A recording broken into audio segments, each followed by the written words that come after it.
Ya, selamat malam. Berjumpa kembali di Kopi Kang Tao Kopau, di mana kita membahas peluang dan Kang Tao. Berbincang happy ditemani dengan secangkir kopi. Hari ini kita akan membahas tentang bisnis dan investasi ya. Ini suatu topik yang sangat menarik, saya percaya bagi setiap kita di saat pandemi ini ya, sudah memasuki bulan ke-7 ya, pandemi sejak diumumkan pada bulan Maret 2020 kemarin. Kali ini saya akan bincang-bincang santai ya bersama teman-teman yang luar biasa nih ya, yaitu Bro Johnny G dan Desvalia. Kita undang sama-sama. Halo Bro, halo Eva, apa kabar? Halo. Halo. Hai, Wah, luar biasa. nice to meet you all. Udah serasi bajunya ya, background-nya. Dari kantor yang sama kita, Pak. Seragam. Nah, Bro Joni ini lagi berada di Sydney ya, Bro ya? That's right, lagi di Sydney. Dan sekarang jam 11 malam di Sydney. Yeay. Wah, jam 11 malam. Baru ini ya, penyesuaian waktu kalau nggak salah ya, nambah sejam ya? Daylight savings kan sekarang udah mulai masuk spring, jadi mataharinya lebih panjang, jadi tambah sejam supaya bisa ngatur supaya terbit dan ininya matahari lebih sesuai dengan sehari-hari kita. Oke, jadi makin malam ya sekarang ini. Iya, nambah 1 jam jadinya, bedanya kan dulu 3 jam, sekarang 4 jam bedanya. Yes.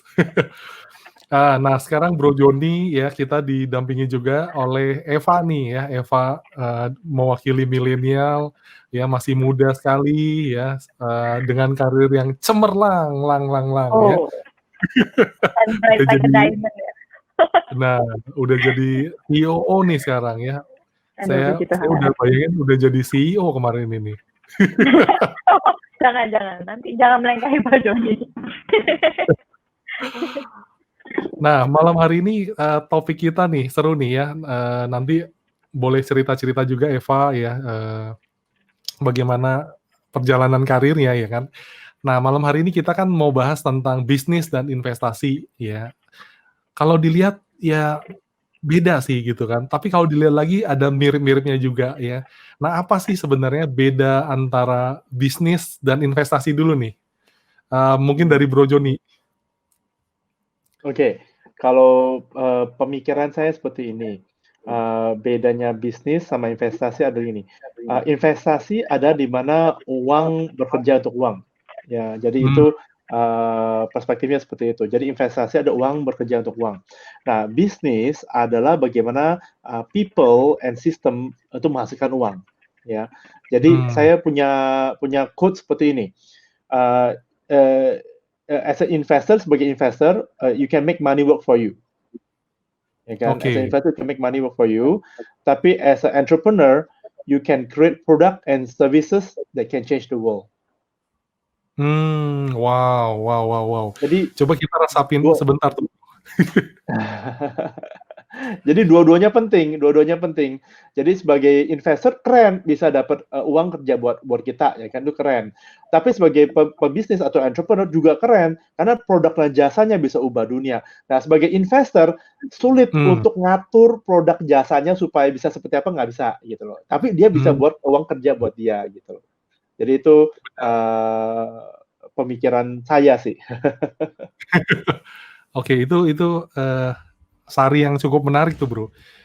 Ini kita digest pelan-pelan nih, Bro, karena pendengar kita juga belum secanggih Bro Joni nih, ya kan? Nah, kan ada sebagian orang ya berbisnis memang untuk investasi. Ada sebagian lagi orang justru bisnisnya ya investasi gitu loh. Nah, kalau Bro lihat tadi kan Bro bilang uang bekerja untuk uang kalau bisnis ya. Kalau investasi. Kalau investasi. Kalau bisnis adalah sistem dan manusia yang menghasilkan uang. Oke. Nah, kalau dibilang seperti itu, nanti kan orang semua terjun ke bisnis gitu, ke investasi gitu kan. Nah, kira-kira apa sih yang dibutuhkan kalau misalnya maksudnya, saya cocoknya ini sekarang momen saya ini cocoknya ngerjain bisnis atau sekarang kayaknya sudah saya momennya untuk investasi, Bro. Oh, When we sebenar will we are ready for that.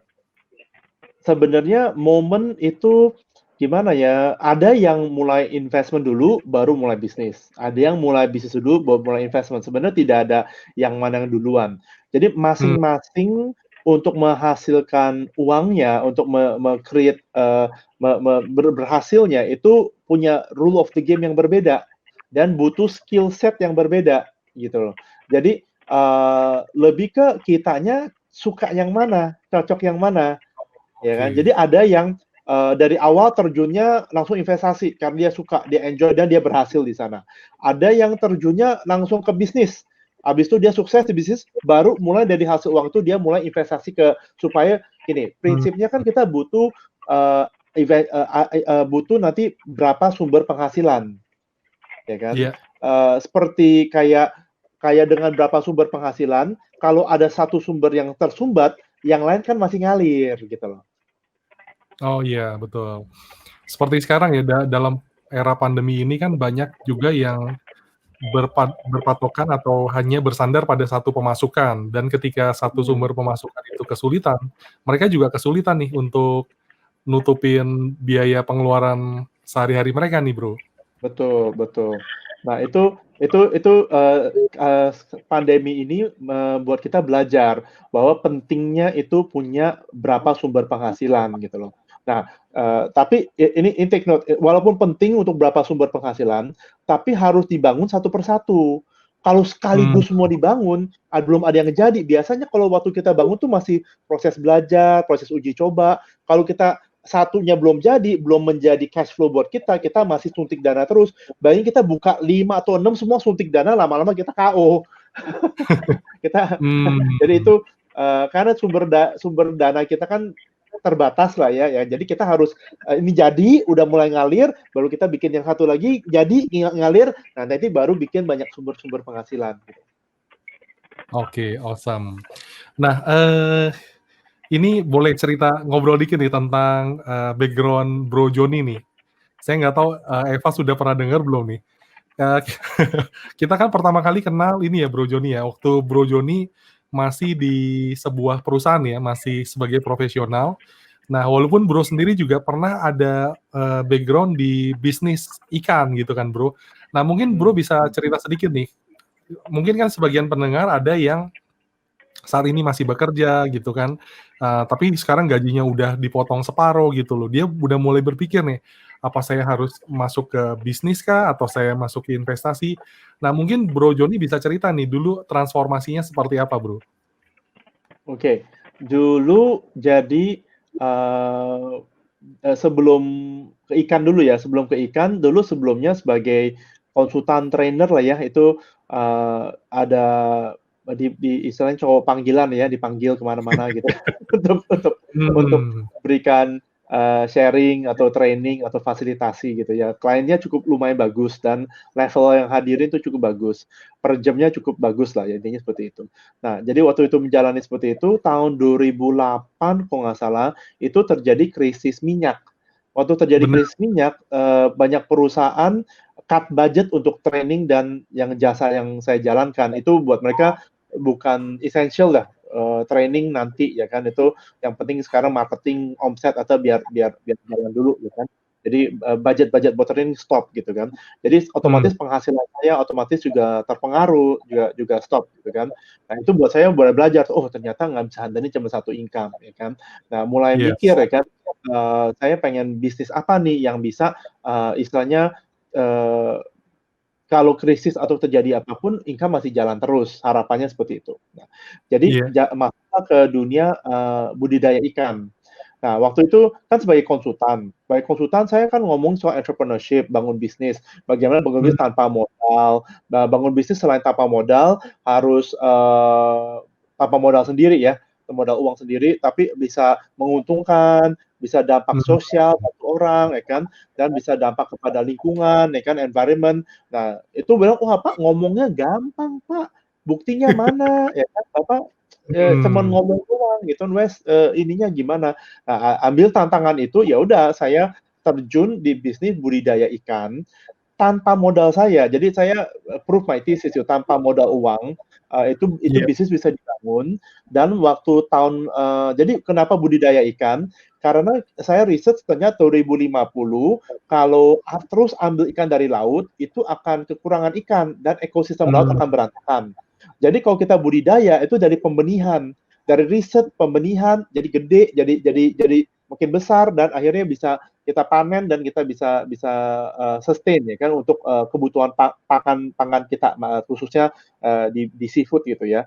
Jadi itu Iya. itu visi yang sangat penting kalau kita mulai dari sekarang itu bisa bantu arah sana dampak kepada lingkungan dan kita engage dengan para nelayan yang biasa ngurus ikan ngerti, ngurus jaringan ngerti, tapi mereka nggak usah ngelaut. Kalau ngelaut kan kadang ada, kadang nggak ada dan beresiko di laut.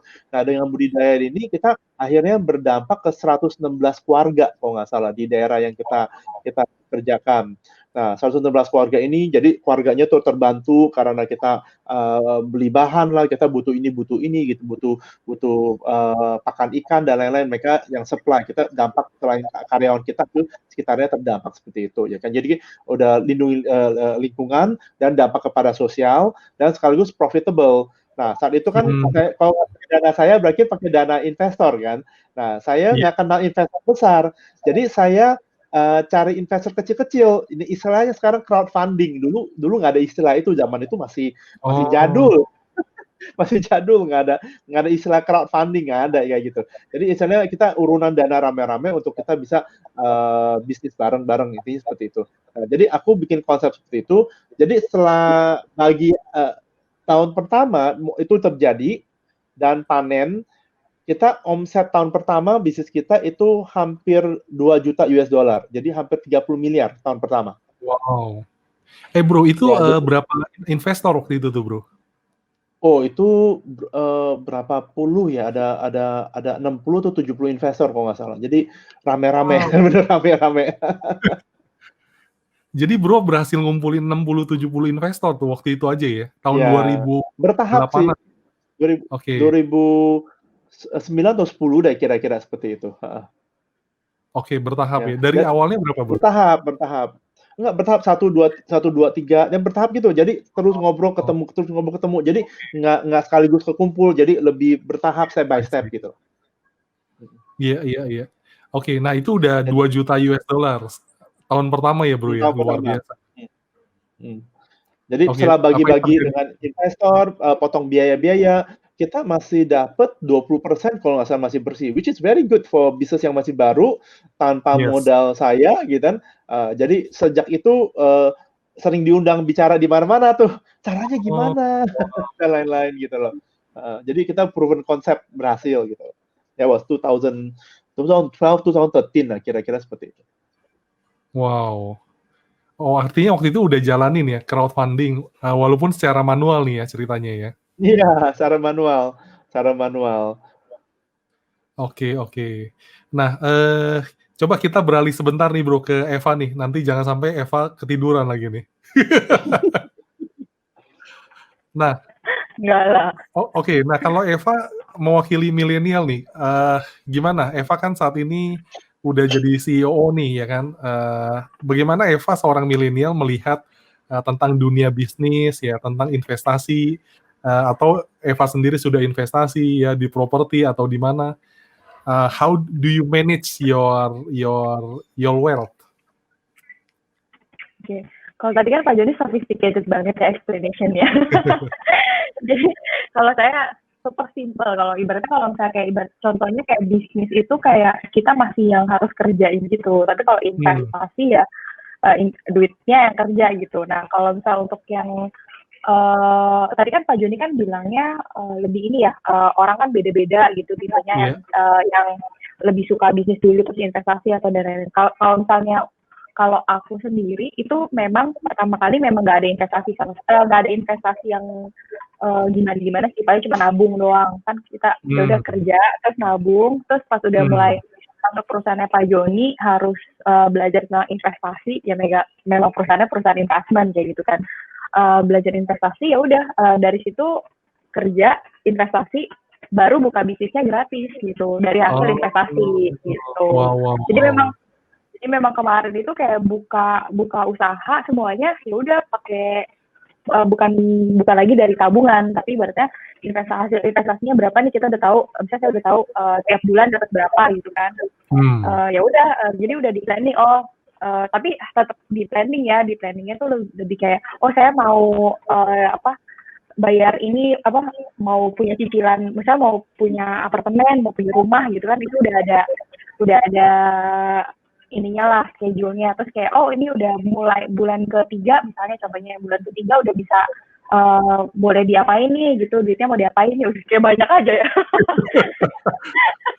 Udah berapa apartemen nih, jadi ada pertanyaan nanti. Satu doang Bang. Oke. Rumah satu gitu. Kita satu aja, iya. Terus ya udah ya monopoli. Tersepong satu, Jakarta satu, gitu, jauh mahal banget. Ya gitulah ibaratnya. Jadi ibaratnya balik, jadi kerja, nabung, investasi, buka bisnisnya tapi gratis gitu. Terus ibaratnya dari investasi juga bayar cicilannya gratis kayak gitu. Kalau nggak dipecat masih bisa hidup lah sama Pak Joni. Dipecat atau dari hasil investasi gitu sih Pak. Nah, jadi ya, ini pasti justru menginspirasi nih seorang Eva ini ya. Ini juga saya percaya yang dengar juga sebagian anak muda nih. Eva dalam usia semuda ini gitu kan, dengan karir yang cemerlang, bagaimana Eva bisa sampai ke titik ini nih gitu loh? Apa sih tips-tipsnya, kiat-kiatnya gitu loh, sehingga bisa menarik Kang Tau nih ya, menarik peluang-peluang tadi begitu dekat dengan Eva sih sebenarnya. Karena terpaksa sih sebenarnya ya, kalau misalnya ikutin kerjaan sih sebenarnya kan. Kalau misalnya yang awal-awal itu kerjanya ya udah marketing gitu kan, terus kerjanya di bagian people development gitu. Jadi memang nggak ada pikiran untuk harus nabung, harus investasi, harus apa gitu. Tapi pas pindah ke perusahaan investment ya mau nggak mau kan gitu, ibaratnya kayak product knowledge dulu, mulai kayak terima duit orang gitu kan, kelola duit orang, kayak gatel sendiri, kok banyak juga nih duitnya gitu kan.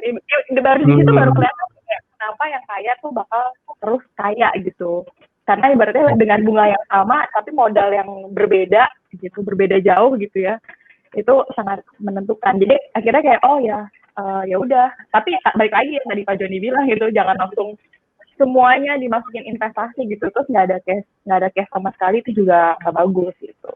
Jadi udah, nanti kalau misalnya ada duit sisa, sebagai anak milenial tetap jajannya banyak sih gitu. Tetap kalau duit ngopi jangan dihitung, duit makan yogurt jangan dihitung gitu. Ini lagi mikir nih, artinya apa nih duit yogurt, duit kopi nih? Iya kan kalau financial planner sekarang kan itu kan kemarin kan banyak banget ya, kayak kamu tahu nggak kalau ngopi kamu itu kalau dikurangin kamu udah bisa beli ini loh kayak gitu. Aku bodo amat gitu. Tapi jangan dihitung gitu.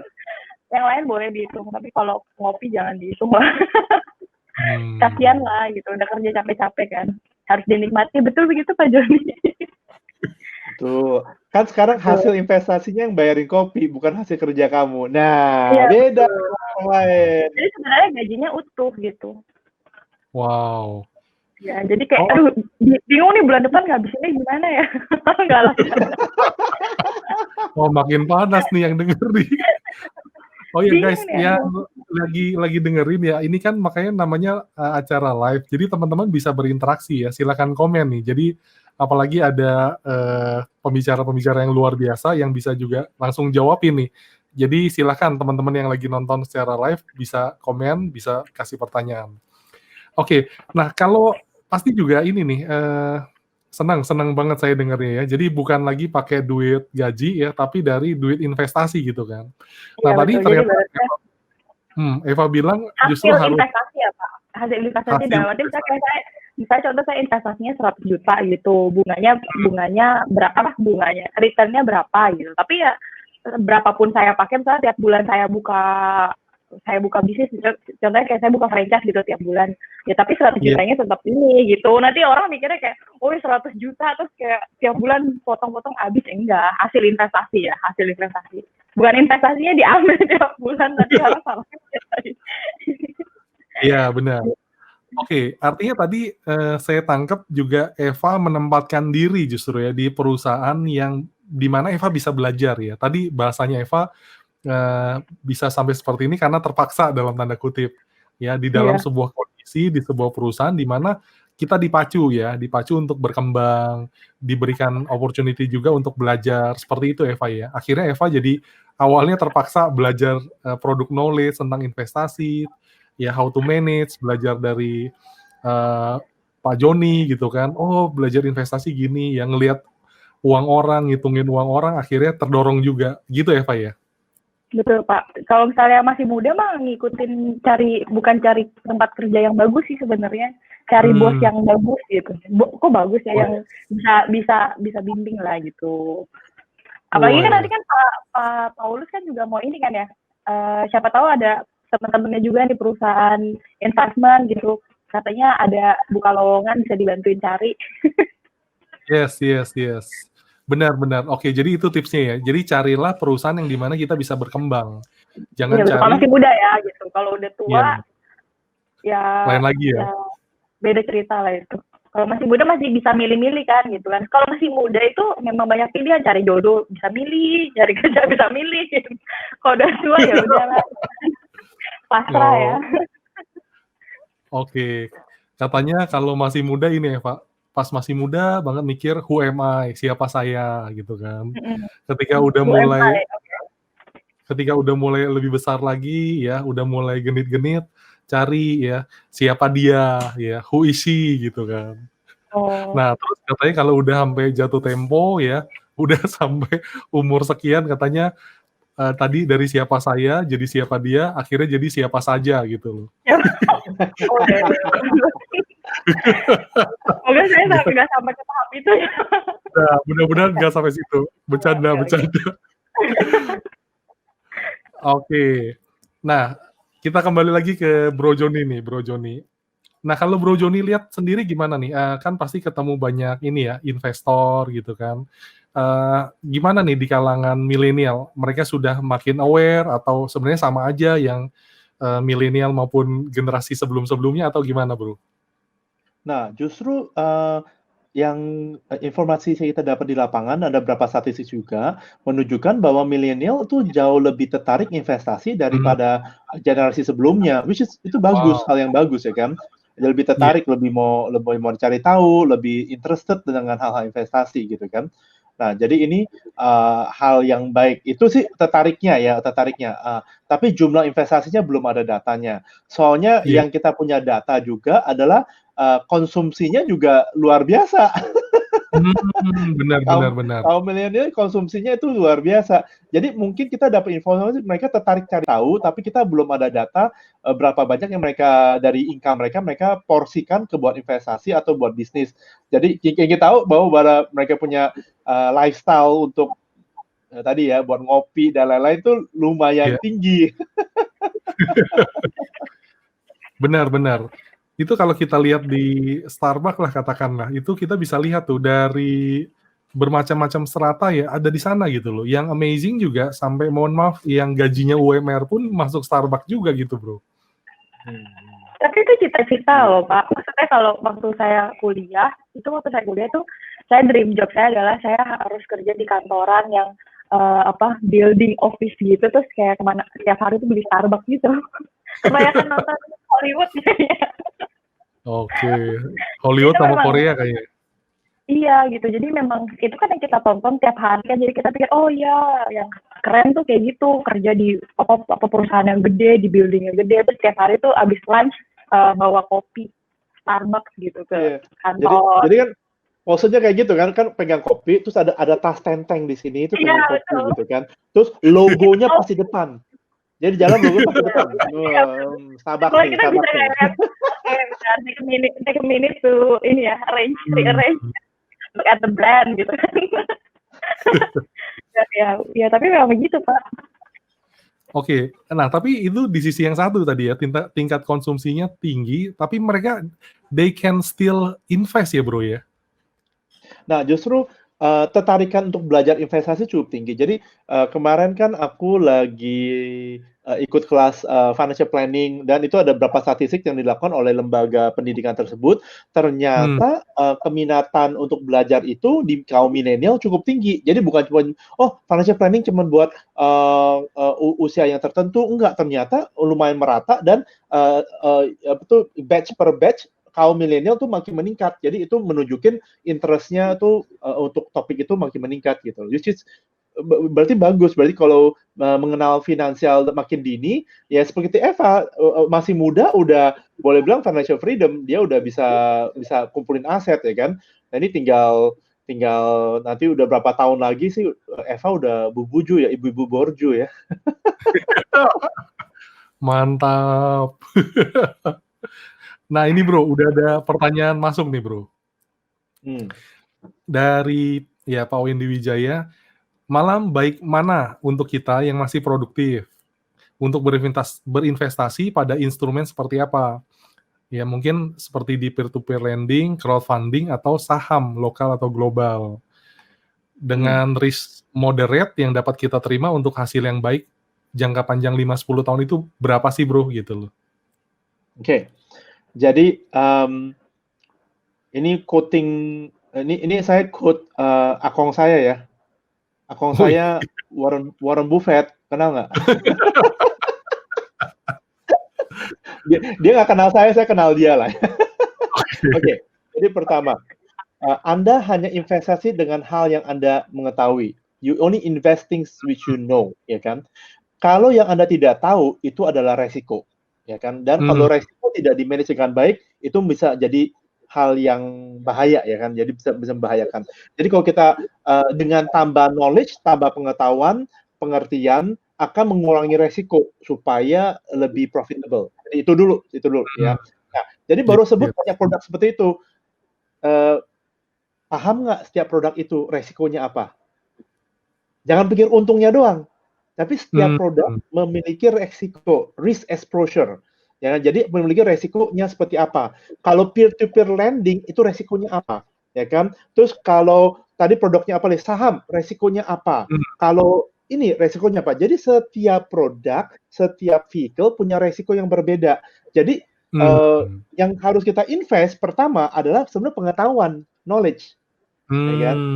hmm, iya, iya, Jadi iya. setiap produk itu, jadi gini, seringkali saya ketemu adalah orang langsung mau invest, tapi suruh ikut kursus, workshop, dan lain-lain, nggak mau. Akhirnya di bursa atau di investment itu rugi lumayan besar, ya kan? Dan saya merasa itu bisa dihindari kalau dia invest di pengetahuan dulu. Dia bisa ikut workshop, ikut pelatihan, ikut apa. Saya juga ikut banyak workshop tentang investment property, tentang investment saham, tentang value investing, dan forex, dan macam-macam. Banyak workshop-workshop yang ada yang gratis, ada yang berbayar, itu ikut. Kenapa? Daripada bayarnya di pasar, mending bayarnya di kelas gitu loh. Jadi itu lebih murah biasa kalau bayar di kelas daripada di pasar. Itu pengalaman saya. Jadi setiap produk harus mengerti, harus paham yang Anda tertarik, ya kan? Soalnya setiap pelajari satu waktu, resikonya apa, cara manage-nya gimana, dan coba-coba dan lain-lain. Jadi itu satu. Next adalah memang kuncinya adalah diversifikasi, punya banyak-banyak pundi, karena supaya risk exposure berbeda, supaya ada sumber penghasilan yang berbeda sebagai investor. Jadi setiap situasi kondisi akan mempunyai pro and con untuk setiap produk yang berbeda. Ya, jadi contoh kalau kita invest di properti, orang bilang oh properti harga nggak pernah turun, bagus ya kan, udah ada cash flow, udah ada ini, dan satu-satunya investasi yang bisa pinjam pakai bank. Yang lain kan nggak bisa. Yang lain kan biasanya butuh uang modal sendiri. Yang bisa pakai bank itu leverage, ya kan, leverage. Modal kecil bisa kuasain aset yang besar, gitu kan. Nah itu orang suka properti. Nah tapi berapa tahun terakhir sewa udah susah, mau jual susah, harga udah banyak harga COVID istilahnya. Dulunya 3 miliar, sekarang ditawarin 1,8 ya kan. Ini aku lagi jajaki sebuah properti. Nah kalau di masa itu kita invest properti dan kita berat terlalu banyak di properti, ke masa sekarang akibatnya mau sewa susah, mau jual susah, ya kan? Malah sekarang banyak opportunity lain yang bisa miss momentum, kehilangan momentum. Nah, jadi sebenarnya kita harus lihat situasi kondisi untuk punya pundi-pundi dan memberatkan diversifikasi kepada situasi yang lebih tepat gitu. Jadi saya waktu kepada nasabah kita udah prediksi ini akan ada resesi seperti itu, udah prediksi dari tahun kemarin. Tapi kita nggak tahu bahwa akan karena COVID akan percepatnya luar biasa. Sebenarnya kita udah banyak analisa itu ekonomi bahwa pasti akan saham akan koreksi dan macam-macam itu kita udah banyak nasabah kita udah sharing bahwa ada yang kita harus kurangin, harus beratin di mana. Nah, yang ikutin saran kita sekarang nih happy banget karena mereka siap. Waktu sekarang terjadi itu opportunity kita siap banget untuk menangkap opportunity sekarang. Jadi kita malah bisa banyak mengalami banyak kangtau dan profit nih gitu di masa sekarang. Sebenarnya itu banyak yang lagi diskon, banyak murah. It's a good time now, very good time gitu. Untuk yang tahu ya gitu. Untuk yang asal-asalan ikut-ikutan, mau situasi apapun itu masih resiko gitu. Bisa aja untung-untungan. Jadi sebenarnya knowledge itu sangat penting, pengetahuan itu sangat penting. Mencari mentor, mencari coach yang sudah pernah jalanin itu kita jadi nggak usah bentrok sendiri. Kita bisa tanya ini gimana ya, caranya gimana? Itu kita langsung dapat insights-nya cepat gitu. Jadi itu sangat penting. Oke, jadi itu mirip ini ya bro ya. Jadi apakah kita mau belajar dari awal, istilahnya kita bayar di depan gitu kan, atau nanti akan bayarnya di belakang tuh, ya kalau ada terjadi kerugian dan lain-lain, dan pasti nilainya jauh lebih besar gitu. Jadi lebih baik kita memang dari awal kita belajar sebelum masuk ke sana ya bro ya.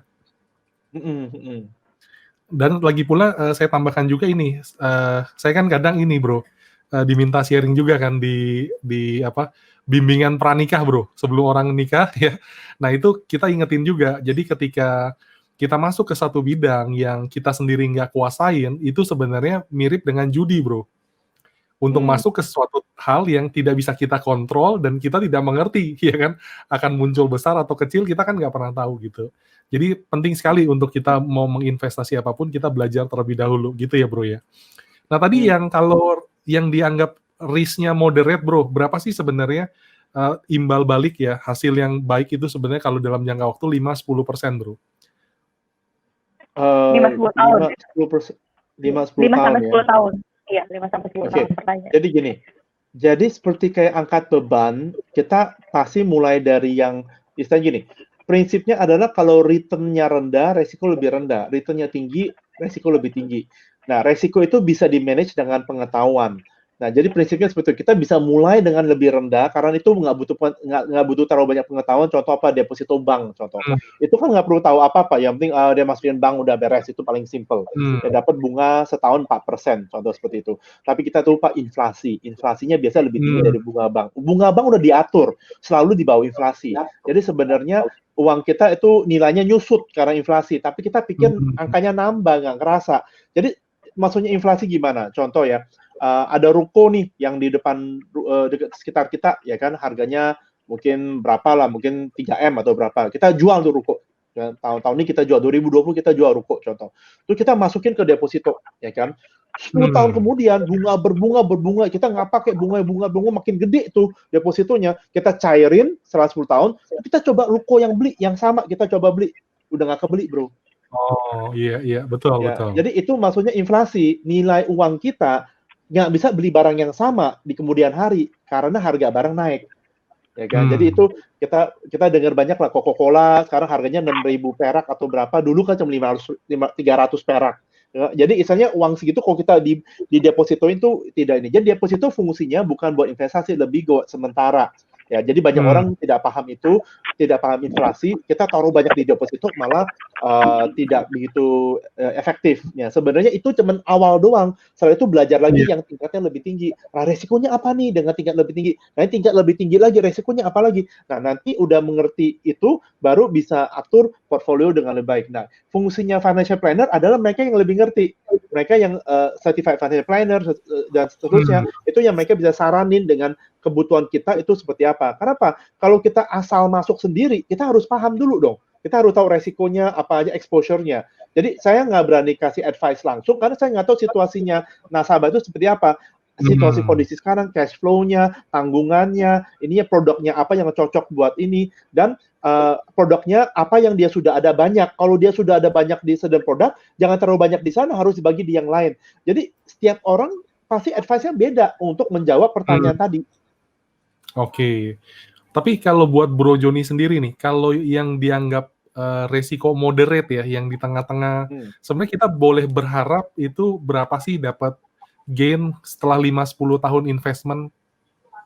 Jadi ini saya contohin Akong lagi ya, si Warren Buffett ya. Ya. Nah, ini sebagai tolak ukur. Si Warren Buffett menjadi orang yang terkaya dalam investasi. One of the richest, ya kan, boleh bilang, dalam investasi, ya kan. Dia, yang lain mungkin bangun bisnis, yang lain dia dari investasi aja tuh, karena bangun kekayaannya dari sana. Dan salah satu orang terkaya di dunia, bukan di Indonesia, bukan di Amerika, di dunia, yang terkaya di dunia. Ya, seperti itu ya. Nah, dia punya perusahaan investasi, hasilnya berapa? Jadi kira-kira kita tahu tuh tolak ukurnya tuh. Kalau memang kita bisa deketin dia, berarti kita bisa kayak dia, menjadi yang terkaya nanti di dunia. Setuju nggak sih ya? Nah, dia ada nama perusahaan namanya Berkshire Hathaway. Berkshire dia udah TBK juga, yang ada laporan jelas semua apa ada ya. Jadi selama ini dia gain-nya, dia punya profit-nya per tahun kurang lebih cuma 22,1%. 20%. 22,1%. 22,1% per tahun ya, yearly ya. Per tahun ya. Ya. Nah, tapi selama 40 lebih tahun konsisten. Wow. Nah, gini, untuk mencapai itu mungkin bisa, tapi konsisten. Kan ada untung kadang rugi. Nah, ini konsisten dia bisa compound. Jadi sebenarnya kalau kita menemukan investasi yang kira-kira seperti itu udah bagus. Berarti kita harus lihat nih, berarti level kelas, world class seperti dia udah bisa dapat segitu. Kalau di atas itu, wah, berarti bisa melampaui si Akong dong. Berarti hebat banget dong dia. Ya kan? Ya kan? Dia pasti punya sesuatu yang supaya hebat banget dan bisa melewati si Akong dong. Jadi buat saya angka di atas itu harus sangat lebih hati-hati. Yang di bawah itu aku mulai pelajarin tuh. Jadi ada gap-nya kan. Di antara bunga deposito setahun cuma 3-4% sama 20%, itu kita mulai boleh pelajarin tuh kira-kira seperti apa. Kalau di atas itu kita harus pelajarin ekstra, resikonya apa lagi, ya kan? Kemungkinan berhasil seperti apa. Jadi itu tolak ukurnya saya seperti itu. Saya tolak ukurnya si Akong. Si Akong kalau dapat 22,1, ya kan, kalau saya bisa hasil itu konsisten, aku akan on the way kayak dia gitu. Yes. Kayaknya perlu ngopi sama si Akong juga kita nih, Bro. Ngopi bisa loh, tapi ngopi sama dia sekali sesi $10.000 atau berapa tuh, lumayan lah. Kopinya mahal tuh artinya. Ngopinya mahal. Nah, kita ngopinya makanya sama Bro Joni dulu. Bro Joni memang termasuk CFP ya, Bro ya? Aku dulu gini, banyak belajar materi-materi itu dan juga jadi penyelenggaranya. Jadi banyak ngobrol sama pengajar-pengajar. Tapi saya sendiri tidak ambil, jadi ilmunya ada, prakteknya ada, ilmu sertifikasi tidak ambil karena waktu itu tidak merasa butuh gitu. Karena belum merasa butuh lah waktu di Indonesia. Lebih pintar dari pengajarnya ya, Pak?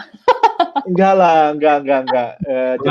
Jadi soalnya di Indonesia belum menjadi sebuah keharusan harus CFP untuk menjalankan tugasnya, belum jadi keharusan. Jangan beda nih, cari contoh kalau kita jadi dokter kan harus gelar dokter untuk mempraktek, ya kan? Jadi untuk menjalankan financial planning punya kegiatan belum menjadi sebuah keharusan. Jadi aku tidak ambil itu waktu itu. Aku ilmunya sudah ada, aku bisa bantu nasabah banyak dengan ilmu itu seperti itu. Nah, sekarang saya di Australia, lain cerita. Di Australia harus ada sertifikasi seperti itu. Nah, jadi sekarang lagi ambil nih ujian CFP supaya bisa melayani nasabah di Australia. Nanti tahap Australia lebih ribet.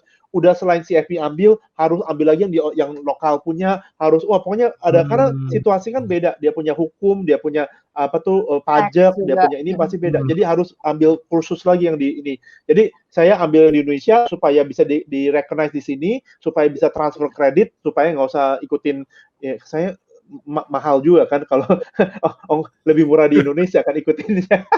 Jadi ambil sebanyak-banyak ya online, ambil banyak di situ baru transfer ke sini gitu loh. Seperti itu.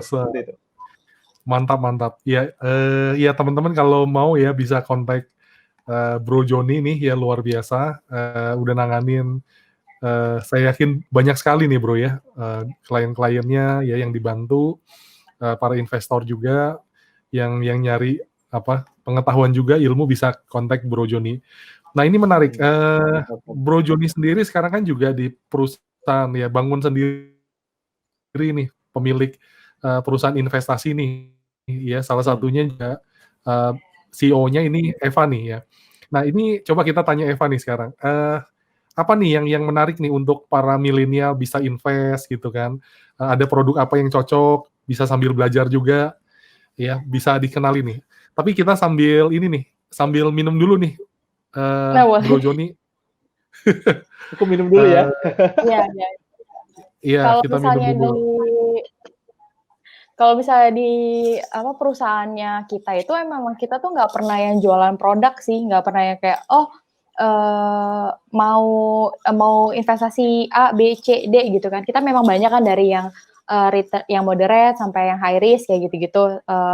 Kita ada semua lah gitu. Ibaratnya mau yang kecil tapi aman ada, mau yang high risk tapi lebih high lagi returnnya itu juga ada gitu. Jadi memang apa yang tadi Pak Joni infoin juga memang bukan bohongan gitu, tapi dalam arti kita nggak pernah jualan kayak kita ada jual produk ini nih gitu, tapi kita lebih kalau misalnya ada one on one investor atau klien itu biasanya kita selalu tanya dulu kayak gitu tujuan investasinya tuh buat apa sih gitu pasti kita tanya make sure lah gitu mereka juga tahu resikonya apa karena tuh ada beberapa instrumen investasi yang ada di perusahaan kita itu cocok banget buat satu orang tapi nggak cocok juga buat orang lain gitu. Contohnya misalnya kayak yang ada yang kayak high return-nya yang forex ya gitu dengan manage account. Nah, itu return-nya bagus banget gitu kan. Tapi maksudnya nggak semua orang kayak tapi aku mau coba 1 bulan boleh nggak? Nggak. Kita pasti selalu bilang kayak kalau mau yang pasti-pasti aja yang kalau cuman satu bulan itu nggak cocok kayak gitu. Jadi kita memang lebih cari tahu aja sih gitu. Mereka tuh tipenya seperti apa gitu. Contohnya juga misalnya equity crowdfunding gitu. Misalnya saya mau taruhnya 500 juta. Nah, itu nggak cocok gitu. Terus saya mau taruh 500 juta terus saya nggak mau ngapa-ngapain gitu. Nah, itu juga nggak cocok karena memang yang untuk di equity crowdfunding kita cari yang active investor gitu. Jadi kalau misalnya kayak dia mau taruh 500 juta tapi dia nggak mau ngapa-ngapain ya saya bisa alihin tuh masuk koperasi aja gitu atau nggak bisa kayak masuk yang yang forex saja atau yang mana gitulah. Jadi memang kita tuh untuk yang di perusahaan kita tuh benar-benar sesuai kebutuhan sih. Jadi memang Pak Joni bikinnya kalau orang ini nggak mau ada lagi yang lain gitu. Nggak bisa yang ini ada lagi yang lain kayak gitu. Memang kita banyak lobang Pak. Wow. Jadi kita menangkap semua investor. Kayak gitu sih. Oke, jadi artinya ada forex tadi ya. Ada apalagi? Ada koperasi juga. Iya, terus ada equity crowdfunding. Equity crowdfunding kayak gitu. Terus kalau misalnya yang istilah yang ini Eva, mungkin ini istilah yang jarang didengar nih bagi sebagian teman. Apa tuh equity crowdfunding? Kalau misalnya bahasa simpelnya itu kayak buka bisnis tapi dikeroyok gitu. Jadi memang kemarin itu kan kita bikin bikin produknya itu yang benar-benar dari yang kita tahu nih paling bagus gitu ya, paling bagus kita tuh pertama kali forex gitu. Terus kayak pas udah mulai forexnya udah mulai rame, banyak juga yang kayak saya anti deh forex gitu, saya takut kayak gitu-gitu. Walaupun kita manage account dan lain-lain, nggak cocok ya udah kita bikin nih yang fixed income gitu, yang memang lebih safe gitu, yang bisa orang lebih ikutin, bisa ngikutin ya deposito, tabungan, koperasi kayak gitu. Nah nanti kita tuh lihatnya adalah investor kita tuh tua-tua semua gitu. Jadi bukan tua, ya let's say di atas 35 lah gitu. Jadi kita tuh belum bisa lihat yang investor tuh yang di bawah 25 ke bawah itu invest. Jadi makanya Pak Joni itu bikin yang equity crowdfunding ini. Jadi memang equity crowdfunding ini memang bikin buka usaha tapi dengan modal 500.000 gitu. 500.000-nya itu langsung buka 5 gerai, bisa langsung buka 7 gerai juga kayak gitu. Memang ini kita peruntukan untuk milenial sebenarnya, atau memang aktif investor yang memang mau sama-sama gedein bisnisnya. Makanya jadi yang untuk yang orang tua yang memang lebih pengen punya knowledge lebih, memang kayak lebih udah biasa di forex, nah itu ada ini gitu. Untuk yang memang orang yang lebih tua yang nggak mau ribet, itu ada buat koperasi. Nah, kita bikin yang equity crowdfunding ini sebenarnya buat anak-anak muda sih gitu. Jadi kan kita bukanya tuh yang memang anak muda, yang memang kebutuhan sehari-hari, yang makanan sih kita project pertamanya. Jadi misalnya contohnya coffee shop, terus kayak kita sama Chef Ragil tuh buka ayam cikcok, chicken wings kayak gitu. Sama kita kerjasama juga sama tahu go kayak gitu. Jadi kan memang anak milenial kan suka jajan gitu kan. Jadi kita memang bukanya kayak yang coffee shop ya, lu ngopi tiap hari, lalu ngopinya di toko Lula gitu. Lu makan chicken wings ya makannya di toko Lula gitu. Lebih ke situ sih Pak. Jadi memang instrumennya juga beda banget kayak gitu. Jadi memang tipikal investornya kita cocokin lah. Oke, jadi 500.000 Eva sudah bisa investasi. Betul. Langsung bukanya nggak satu. Justru kalau bukanya satu kita rugi, capeknya sama gitu. Capeknya sama gitu. Jadi mendingan langsung buka 5 gitu. Jadi kita kemasnya itu langsung minimal tuh 5 gerai. Soalnya kenapa 5 gerai? Konsepnya itu satu tadi capeknya sama. Sama kita juga kerjasama sama yang SDM-nya SDM management seperti itu. Dan memang requirement-nya itu minimal 5 outlet gitu. Jadi berarti 5 outlet itu 1 supervisor lah. Jadi memang yang paling susah kan kalau buka gerai gitu kan SDM ya. Yang nanti berantem sama istrinya nggak masuk, nanti berantem sama teman kerjanya nanti besok hilang gitu. Jadi memang kita udah nggak mau pusing, jadi kita kerjasama sama Start for Hire. Kita Start for Hire itu dia manage semua SDM-nya gitu. Jadi makanya alasan kenapa langsung buka 5. Benar. Itu ini beneran. Saya kan juga tahu lah tentang bisnis kuliner kan. Betul. Ketika kita setup hanya satu cabang aja, itu ada beberapa challenge-nya juga. Ya artinya kan kayak tadi central kitchen-nya mau 1 mau 5 tetap kita harus bangun kan. Ya, Equipment betul. untuk persiapan awal-awalnya seperti itu. Terus yang istilahnya di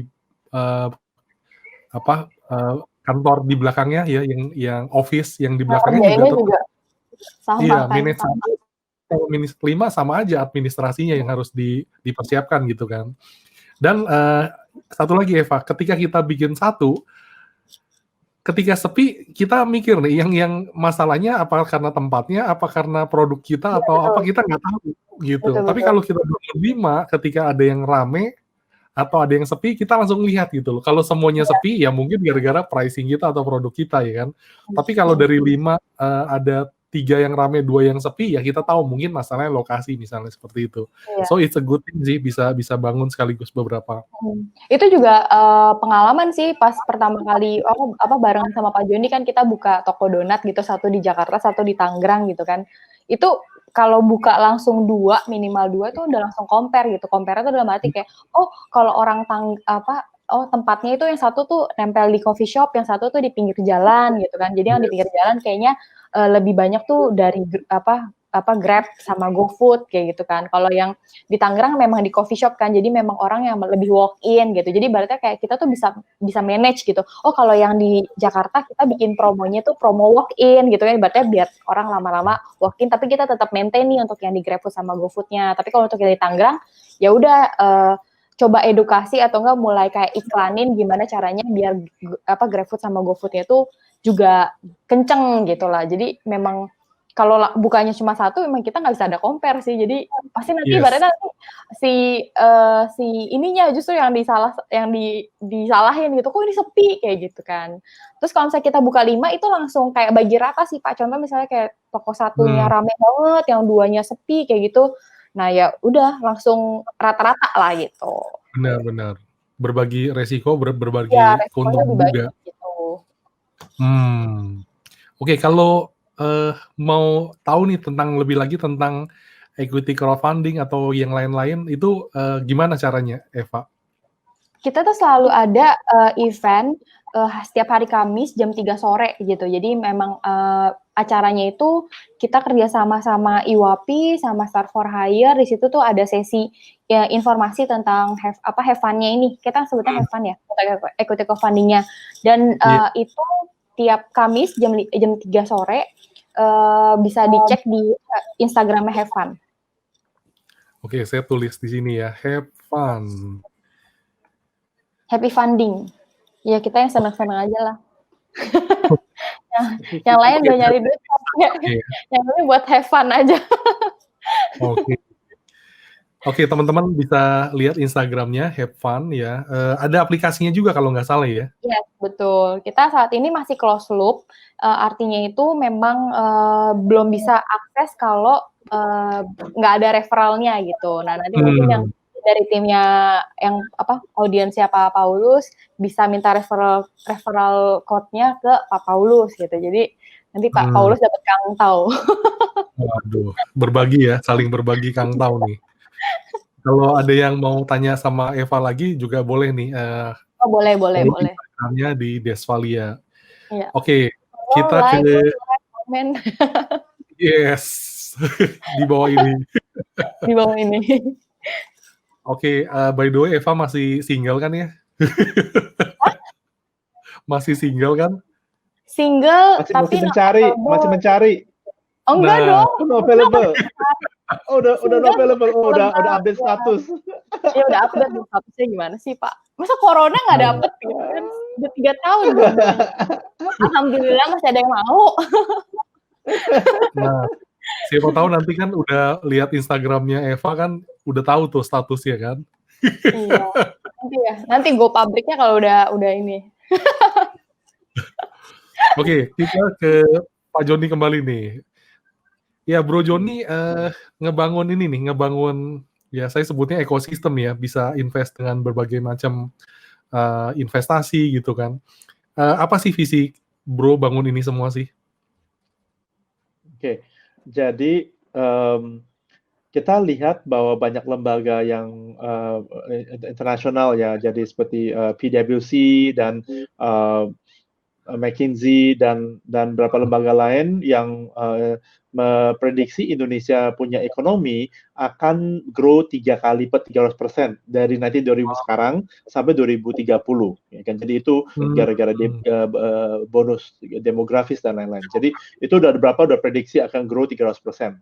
Dan itu akan membawa kita menjadi ranking 4 sampai 5 ekonomi terbesar di dunia.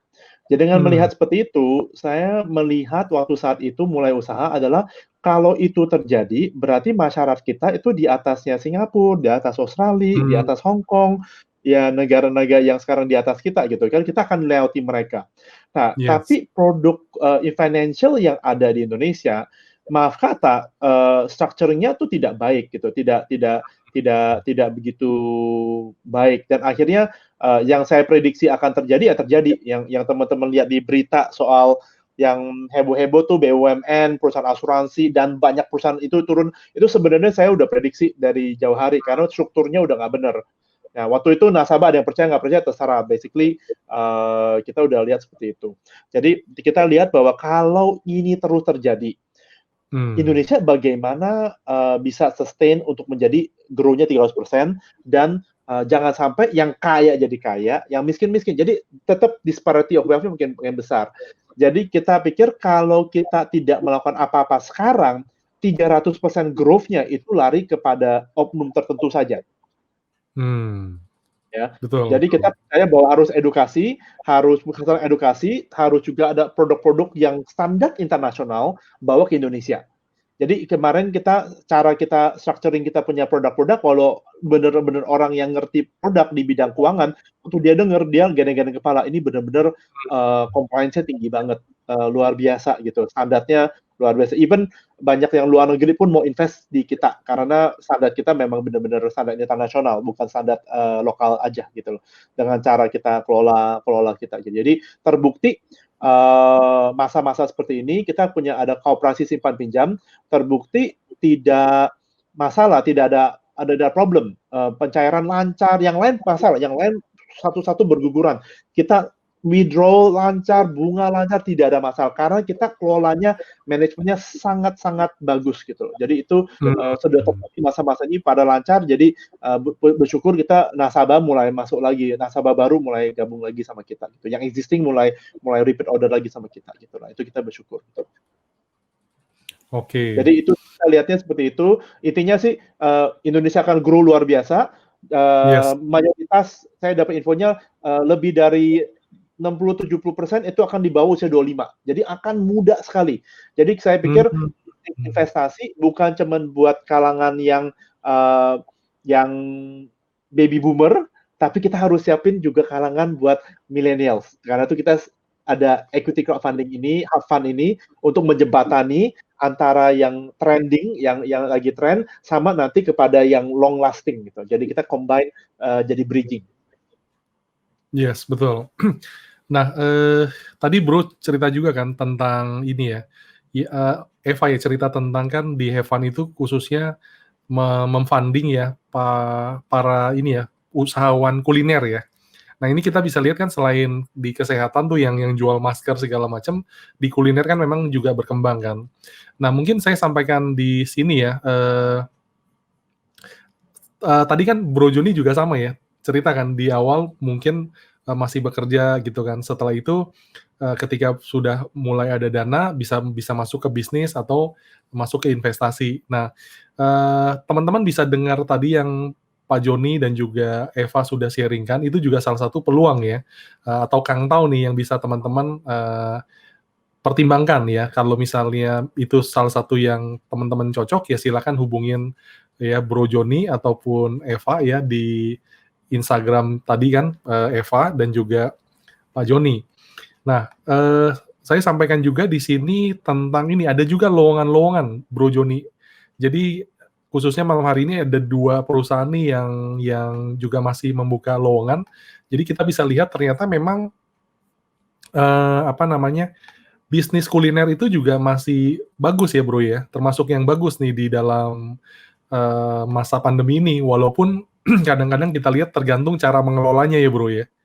Kalau misalnya mengelolanya baik ya harusnya juga bagus juga.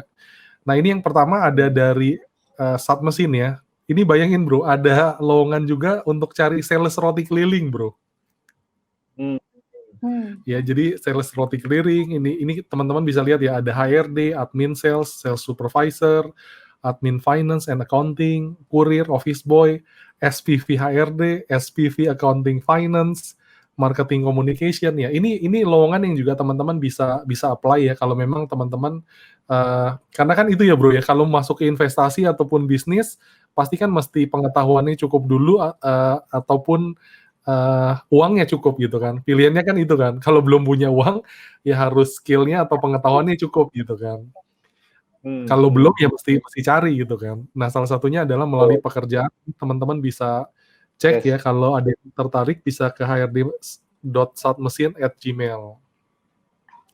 Nah, yang kedua juga yang roti keliling, yang kayak gini daripada hanya buka gerai nunggu orang datang di mall di apa itu udah nggak tren lagi. Yang keliling gini nih, yang simple gerobakan, yang keliling ini yang lagi maju, orang lagi butuh gitu kan, orang butuh makan, nggak pengen terlalu jauh-jauh, pengennya diantar gitu ya. Ini yang lagi bagus. Jadi kita udah analisa juga. Kenapa tadi ada berapa brand kita pegang, ini masa pandemi ini growing banget ada bisnis-bisnis yang seperti itu gitu loh. Kalau yang datang, nongkrong itu udah tidak lagi zaman. Jadi ini bisnis yang lagi maju, kita tahu. Sorry, silakan Pak. Oke, good. Thank you Bro. Ya jadi ini istilahnya jemput bola ya Bro ya. Tetap makan Pak, pandemi nggak pandemi. Benar. Nah ini juga sama nih guys. Ini dari Zeppelin ya, kitchen equipment, ya kitchen appliance. Ini juga growing ya di era pandemi ini juga mereka membuka lowongan kerjaan ya untuk accounting and finance SPV dan juga SPV sales. Ya kalau teman-teman tertarik bisa hubungin ya email dan WhatsApp yang tertera di layar. Nah itu contoh-contohnya Bro Joni dan juga Eva. Kita lihat banyak yang bilang, oh sekarang sulit segala macam gitu kan. Tapi uang kan nggak hilang, betul ya Bro ya. tinggal berpindah tangan. Oke, di toko yang di pinggir jalan sepi, iya, tapi kan orang tetap consume kan. Nah, tinggal artinya mereka belinya di mana gitu loh. Restoran sepi gitu loh, tapi kan orang tetap makan. Nah, mereka makannya kemana? Nah, itu yang kita lihat kan, seperti itu. Oke, mungkin ini Bro, ada pertanyaan terakhir nih, berhubung dengan waktu juga. Dari Aryawan Banyumas, Pak Joni, bagaimana Bapak mengalokasi waktu tiap harinya antara fun, family, work, mind recharge ya. Kemudian juga tentang uang, berapa persen yang ideal dari pendapatan untuk diinvestkan. Jadi yang soal waktu ya, itu sangat penting. Itu pertanyaan yang sangat penting. Jadi waktu sebenarnya jauh lebih berharga daripada uang sebenarnya. Kelola waktu itu harus kita kelola dengan baik dan benar. Nah, cara saya kelola, saya ada prioritas, ya kan. Prioritas saya pertama pasti kepada saya luangin waktu buat kerohanian saya, ya. Jadi spend time with God, ya kan, Maha Kuasa. Soalnya supaya kita punya ketenangan jiwa, kita recharge secara mindset dan meditation. Itu yang pertama, prioritas itu. Kedua, saya akan prioritaskan ke kesehatan saya, buat saya. Jadi setelah untuk spiritual, saya fokus kepada kesehatan. Nah, kenapa? Saya kalau tidak jaga kesehatan saya bagaimana bisa jaga keluarga saya, gitu. Jadi kalau saya sakit-sakit, malah keluarga yang repot jaga saya. Jadi setelah saya jaga kesehatan, saya baru urus keluarga saya, nomor 3. Jadi saya ngatur waktunya gitu. Jadi ini udah tercapai, baru yang kedua, baru yang ketiga gitu loh. Nah, setelah itu baru saya bangun yang ini kan prioritas itu kan 3 prioritas yang foundation. Setelah itu saya bangun pilar. Pilar-pilarnya saya atur waktunya sesuai dengan prioritasnya gitu. Jadi pilarnya baru kita bangun tuh. Contoh saya luangin waktu buat bisnis, luangin waktu buat belajar, luangin waktu buat bersosial. Saya banyak bantu di non-profit, banyak lembaga-lembaga yayasan yang saya banyak bantu karena memang saya merasa saya sangat diberkati. Saya sangat bersyukur di situasi pandemi ini saya masih terberkati dan masih karyawan saya bisa cukupi, keluarga saya bisa cukupi. Saya pengen bantu lebih banyak orang lagi. Nah, lewat yayasan saya banyak ikut yayasan untuk bantu gitu ya. Jadi sosial dan jadi kita terus financial development, kita punya career and ini development, kita punya social community development, dan terakhir kita punya self development, terus belajar, terus upgrade. Jadi sampai sekarang pun saya masih ambil kursus, saya ambil belajar terus. Banyak orang kan Bapak udah kasih ya, kan secara kasih harus ngisi.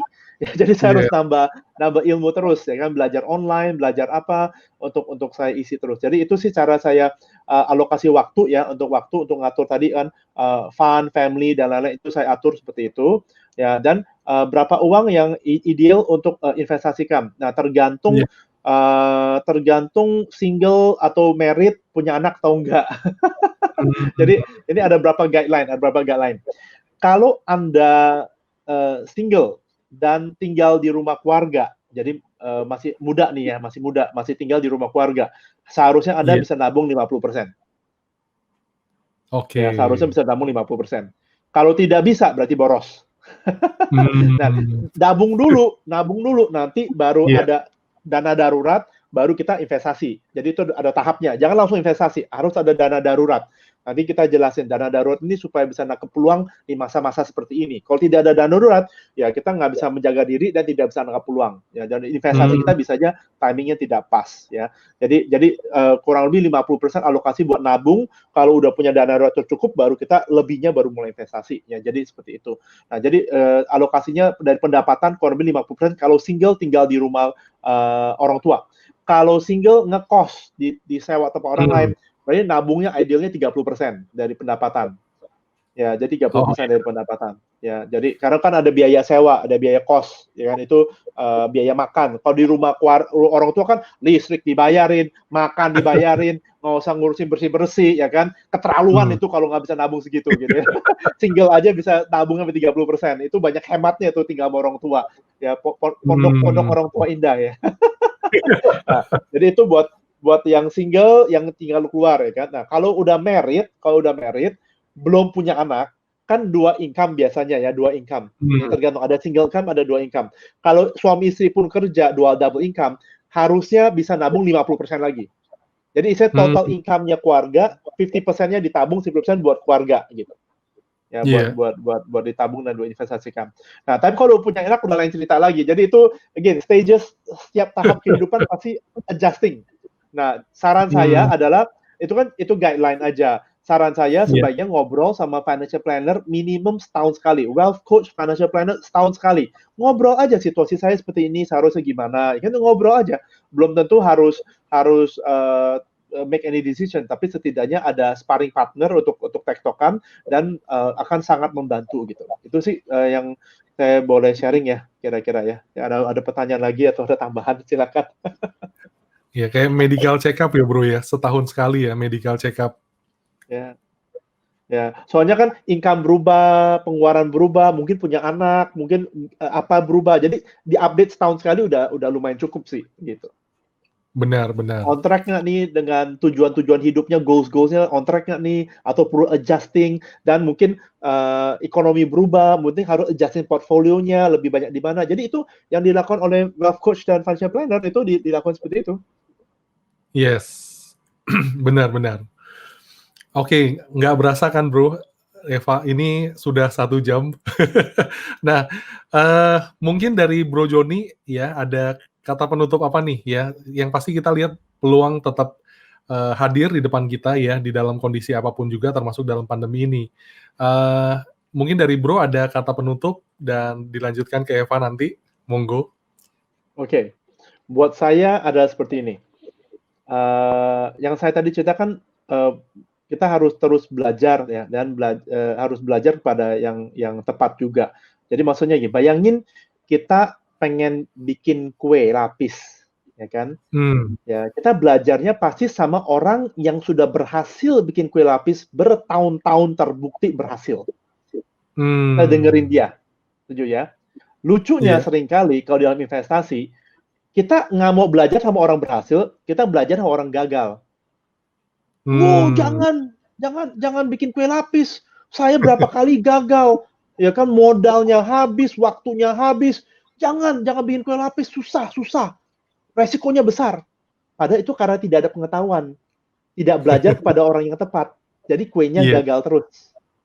Ya, jadi itu kadang saya lucu. Kita udah bikin kuenya enak dan bagus, dan kita mau ajarin, tapi malah orang mau dengerin orang yang gagal bikin kue, ya kan? Jadi ya udah, kita tidak bisa bantu dia untuk bikin kue seperti itu. Jadi saran saya adalah kita harus cari orang yang tepat untuk belajar dan tukar pikiran. Dan bukannya harus kita ikutin, tapi kita harus punya pemikiran sendiri dan penafsiran sendiri. Jangan berhenti membelajar, open mind, terus cari tahu, terus updated. Karena informasi dengan perubahan situasi, kita mungkin harus ada tindakan yang berbeda untuk supaya memposisikan diri kita di situasi yang lebih baik, supaya dapat lebih banyak kantau. Nah, itu dari saya. Mantap. Thank you, Bro Joni. Eva, bagaimana? Kalau aku sih paling kalau buat yang masih muda ya, kalau soalnya yang tadi udah tua tuh.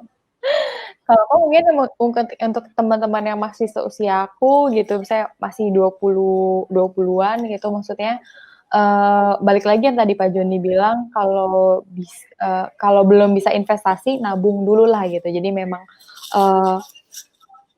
pengennya tuh semua yang masih muda ini tahu gitu, ibaratnya kalau saat ini tuh investasi yang terbaik adalah investasi ke otak kita gitu loh, investasi ke otak, ke kemampuan kita gitu, karena ibaratnya makin banyak yang ada di otak kita sama kemampuan kita tuh sebenarnya ya itu value itu adalah investasi gitu kan, makin lama ibaratnya kemampuannya makin bagus, terus nanti ibaratnya bisa kerjanya lebih bagus dan karir lebih bagus gitu kan, ibaratnya pasti income-nya naik bisa nabung lebih banyak, udah bisa tercukupi yang satu dan lain hal, udah mulai bisa investasi dan akhirnya bisa ngerasain yang namanya nggak usah kerja juga nggak apa-apa gitu, lebih ke situ sih ibaratnya.